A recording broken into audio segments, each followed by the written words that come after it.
Hədis inkarçılarının ən böyük problemi bundan ibarətdir ki, onlar ayənin nazil olduğu dövrü bilmirlər.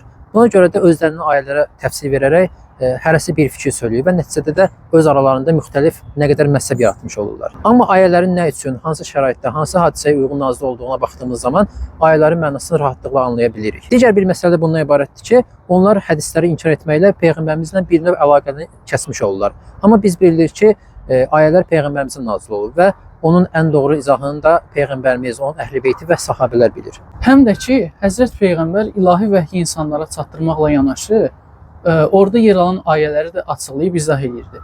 Deməli, belə olan halda biz Quran-Kərimin ayələrini düzgün başa düşmək və orada yer alan hökmlərə doğru əməl etmək üçün Həzrət Peyğəmbərə müraciət etməliyik. Əlbəttə ki, Quran-Kərimin ayələrində də Uca Allah buyurur ki, Peyğəmbər yüksək əxlaq sahibidir və o insanlar üçün gözəl bir örnəkdir.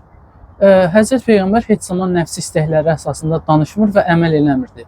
Allahın yeryüzündə nümayəndəsi olan Peyğəmbərin sözü elə Allahın sözüdür. Çünki bu vəzifəni məhz Allahın özü ona vermişdir. Həm də ki, elə kitablar var ki, onları gələ bir müəllim olsun ki, onu izah etsin, biz onu daha doğru başa düşək. Bu əgər ilahi kitab olursa, ortaya daha çox məsuliyyət girmiş olur ki, biz Allahın ayələrini düzgün başa düşməliyik ki, oradakı Allahın muradı nədir, onu başa düşək.